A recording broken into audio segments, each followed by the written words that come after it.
Hi guys, for video number 8 for the Canon EOS 60D, we're going to have a look at Playback Menu, that's the second blue tab, Playback Menu number 2.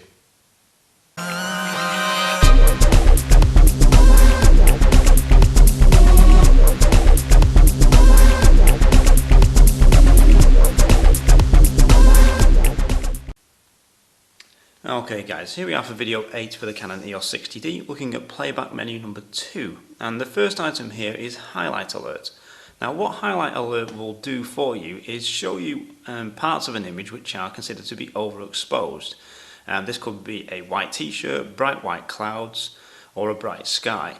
Now, Highlight Alert is looking at the information from a JPEG preview. We're not looking at the raw data, so if you are shooting raw, and you see a small part of your image flashing, saying it's overexposed, you're okay. Example being, we've got Highlight Alert turned on here, and we'll go to this image here, and we can see parts of the white on the t-shirt, the BAM, and the, what should we call that, explosion cloud, are flashing. That's obviously going to be the brightest part of the image, given the fact that Catherine's skin tone's not pure white, it's a grey t-shirt, the yellow background isn't pure white. So this is why we've got the highlight warning there. Now I'm not worried about that when I see that on an image like this, because the white part of the logo on the clothes isn't particularly important to me at this stage. If it was a shoot for that, then I'd reconsider or do some work in post-production to correct that. Now if I zoom out or go to info, okay, we get the highlight warning there along with the histogram and the shooting data. When we zoom in, you will find that it's stopped, but if we hit info and then the minus zoom size, we can clear that zoom square and it will bring that highlight warning on for you. It just tells you when something's overexposed. If you're shooting raw, you have some latitude to correct this if you want to. JPEG, you've got to be a bit more careful, but remember this is a JPEG preview. Okay, let's go back to Playback Menu number 2. Now we can obviously turn that on or off. I tend to leave it turned on. Okay. Next is AF point display. Now, kind of pointless really, I think, this thing. But what we'll do is we'll enable it. There we go. And when you look at an image, it will show you which AF point you've used. And we can see it was that one there. The reason why I think it's pretty pointless is it doesn't tell you where you focused, so why bother having it turned on? Because when you focus and recompose, the AF point obviously moves. This just tells you which autofocus point that you've chosen. So use it, don't use it, it's up to you really. I have it turned off because I think it's pointless. There we go. Next is the histogram option. Currently I have it set on RGB. Red, green and blue channels. We can just have it set on brightness and we'll have a look at what that looks like.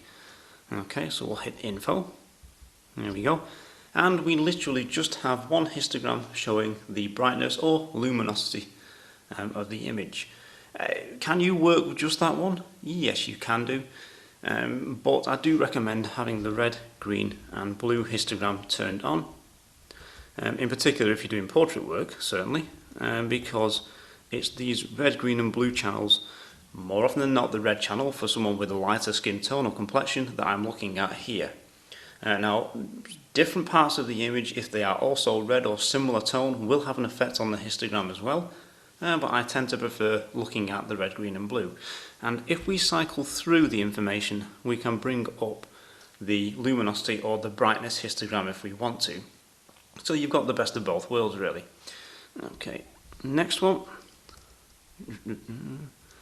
Image jump. Okay, this is with the wheel just behind the shutter release. Okay, we can tell it to jump 1 image, 10 images, jump 100 images. I mean, you've got to be shooting a lot to do that.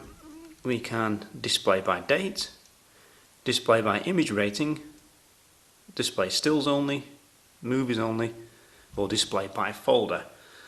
So it just controls how quickly you can cycle through the images if you're previewing images as you go on a shoot by using that wheel at the back of the shutter button. I won't cycle through all of these options, they're pretty self-explanatory.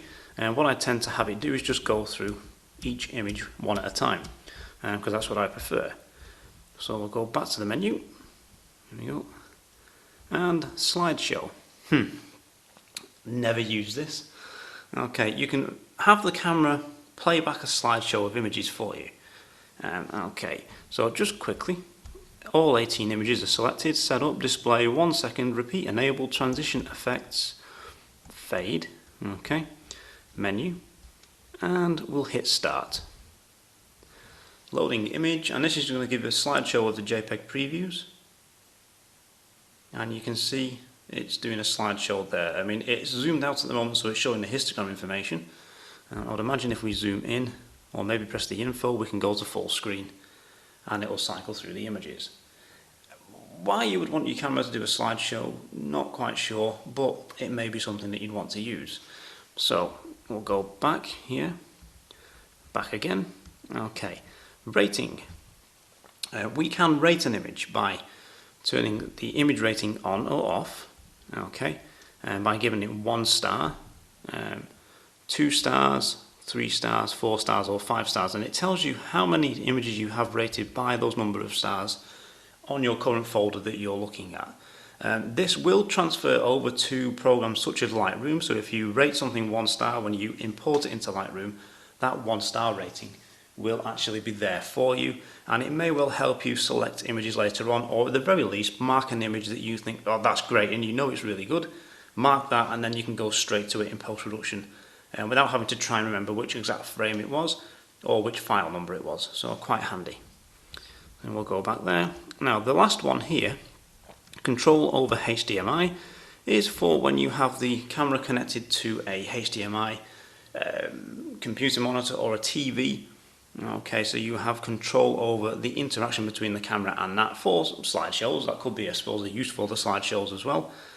Typically, it's not something that I've used, but should you wish to connect your camera directly to a TV, if you don't have a laptop or something with you to grab the files off, then you can certainly use that to display images on a TV should you wish to, or maybe show a slideshow for your friends and family.